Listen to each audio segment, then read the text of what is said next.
بسم اللہ الرحمن الرحیم نحمدہ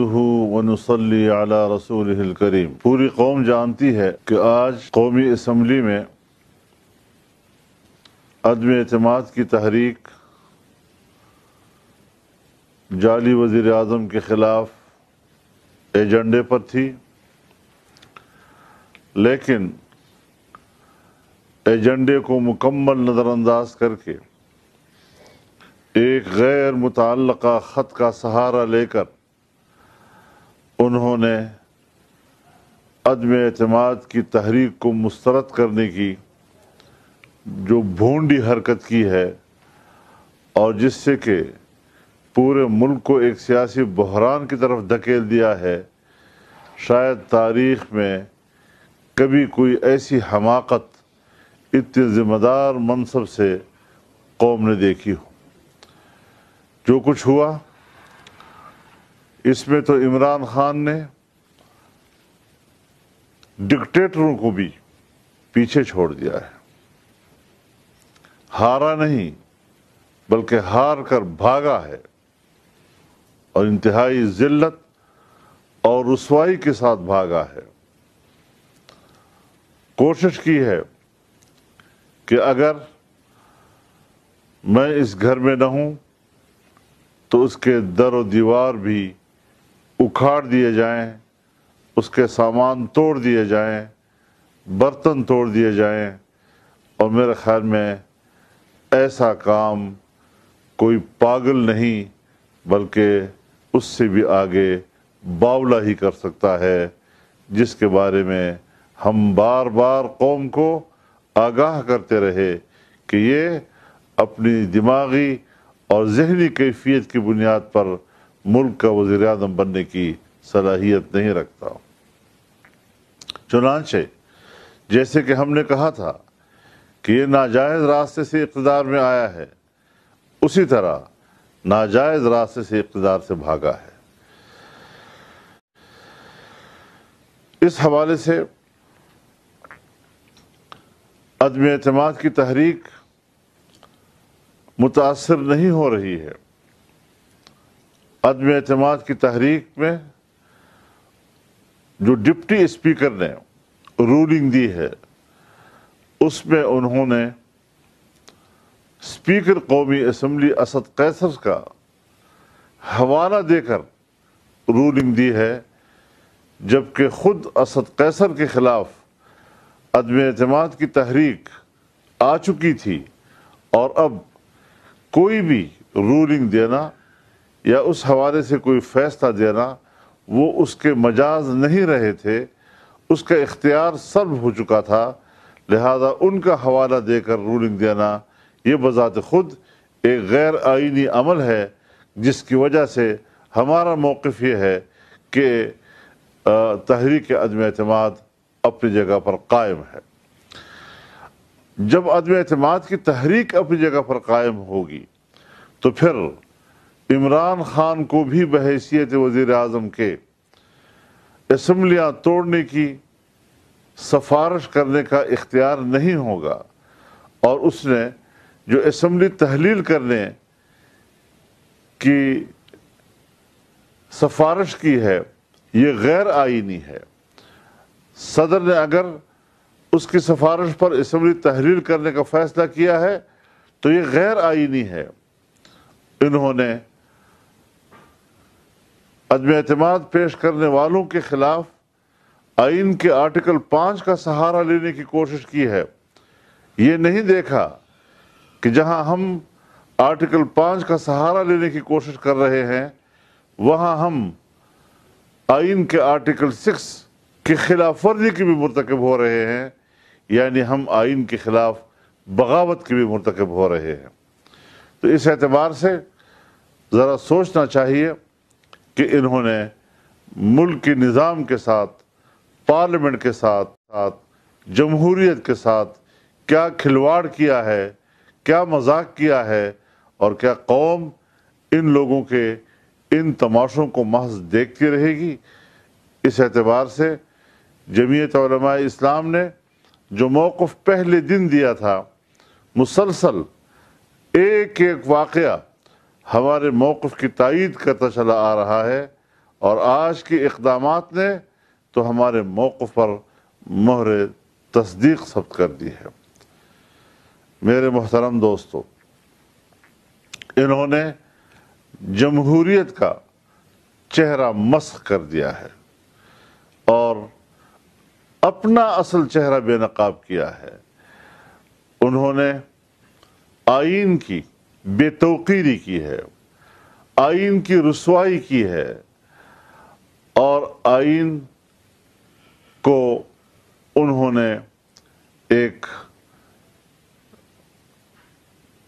آلہ کے طور پر استعمال کیا ہے، ناجائز طور پر استعمال کیا ہے، جس کو کسی قیمت پر بھی تسلیم نہیں کیا جا سکتا۔ ہمارا آئینی ماہرین کے ساتھ مشاورت جاری ہے اور سپریم کورٹ نے بھی اس تمام واقعے کا از خود نوٹس لے لیا ہے۔ مجھے یقین ہے کہ جو آج انہوں نے مذاق کیا ہے، کھلواڑ کھیلا ہے اور مضحکہ خیز قسم کا سرپرائز دیا ہے، پتہ نہیں کس خیال میں انہوں نے سوچا ہوگا کہ ہمارے اس اقدام کی پذیرائی ہوگی، ہمارے کارکن کی محلے کوچے میں عزت بڑھے گی۔ اس نے نہیں سوچا کہ انہوں نے اپنے ہی کارکنوں کو مایوس کیا، محلے کوچے میں ان کو رسوائی کی طرف دھکیلا اور آج وہ محلے کے ایک ایک آدمی کے زبان پر مذاق بن گئے ہیں۔ ہمارا مشاورت کا عمل جاری ہے اور اگلے اقدامات بھی ہم مشترکہ رائے عمل کے ساتھ کریں گے۔ نئے الیکشن کرانا یہ تو ہمارا روز اول سے مطالبہ رہا ہے کہ فوراً انتخابات کرائے جائیں، لیکن ہم نے پھر بھی یہ کوشش کی کہ جو کچھ بھی آگے ہوتا رہے وہ ملک کی آئین کے دائرے کے اندر ہوتا رہے، اداروں کے احترام اور ان کے کردار کو مد نظر رکھتے ہوئے ہم نے اس دائرے کو پسند کیا، اسی دائرے میں کام کرنے کے لیے اور اسی کے حوالے سے اسی کے سہارے سے اقدامات کرنے کے ہم نے فیصلے کیے۔ لیکن آج اس نے ان کی بھی اداروں کی بھی دھجیاں اکھیڑ دیں اور ایسے حالات پیدا کر دیے کہ ماورائے آئین ملک پہ اقدامات ہو سکے۔ لیکن انشاءاللہ العزیز ہم آئین، پارلیمنٹ اور ووٹ کی بالادستی کے لیے جہاں 3.5 سال تک روڈوں پہ کھڑے رہے، آنے والے وقت میں بھی ہم اپنے اس کردار کو جاری اور ساری رکھیں گے۔ تو ہماری یہ جچی تلی رائے ہے کہ جب تک عدم اعتماد کی تحریک پر ووٹنگ نہیں ہوتی، وزیر اعظم اسمبلی کو تحلیل نہیں کر سکتے۔ اسپیکر قومی اسمبلی کے خلاف عدم اعتماد کی تحریک آنے کے بعد ان کی طرف سے پڑھی گئی رولنگ غیر آئینی ہے۔ ابھی انہوں نے ڈپٹی اسپیکر کے پاس اتنا وقت ہی نہیں تھا کہ وہ اپنے رائے سے فیصلہ دیتے۔ اتھارٹی کے بارے میں جب یہ شبہ ظاہر ہونے لگے کہ اس نے اپنے دماغ کو استعمال کیے بغیر کسی باہر کی دباؤ سے یا اس کی ڈکٹیشن سے فیصلہ دیا ہے، تو وہ فیصلہ بھی بذات خود غیر قانونی ہو جاتا ہے اور اس کی کوئی حیثیت نہیں رہتی۔ ظاہر ہے کہ آج ڈپٹی اسپیکر نے جس انداز، جس لب و لہجے اور جس جذباتیت کے ساتھ فیصلہ دیا، ظاہر ہے کہ آج ڈپٹی اسپیکر نے جس انداز، جس لب و لہجے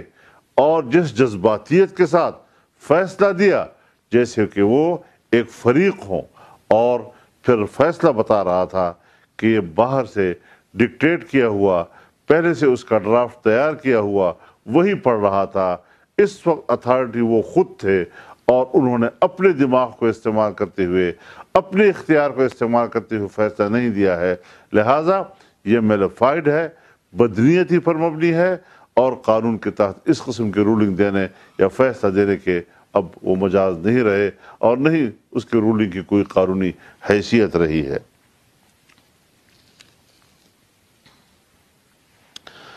تو یہ ہے ہماری وہ رائے، اور انشاءاللہ ناجائز حکومت کے خلاف جدوجہد جاری رہے گی تاکہ ایک صحت مند سیاسی نظام پاکستان میں پروان چڑھے اور اس قسم کے قوتوں سے قوم کو نجات ملے۔ بہرحال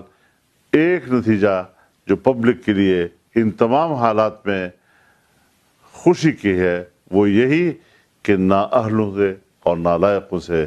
قوم کو نجات مل گئی ہے، اور وہ بجا طور پر اس پر یوم نجات منا سکتے ہیں۔ وہ ہارے ہوئے ہیں، شکست خوردہ ہے، ایوان کی اکثریت ان کے پاس نہیں ہے۔ ان کے پاس کل 80 اراکین بیٹھے تھے، جبکہ 200 سے زیادہ اراکین اس کے خلاف ووٹ دینے کے لیے ایوان میں موجود تھے۔ تو اس حوالے سے پارلیمنٹ کی رائے بالکل واضح طور پر سامنے آ چکی ہے، اور اب اس کو قانونی موشگافیوں میں الجھا کے یہ سمجھنا کہ اس کی کوئی سیاسی اہمیت نہیں ہے، اس کی کوئی قانونی اور آئینی حیثیت نہیں ہے، میرے خیال میں یہ سوچ بھی انتہائی نچلی سطح کی سوچ ہے اور غیر سنجیدہ سوچ کہلائی جا سکتی ہے۔ اللہ تعالیٰ پاکستان کی حفاظت فرمائے اور ایک صحت مند سیاسی نظام پاکستان کو عطا فرمائے تاکہ اس کے نتیجے میں ملک ترقی کرے، اقتصادی ترقی کرے اور قوم کے عام آدمی کی خوشحالی کا سبب اور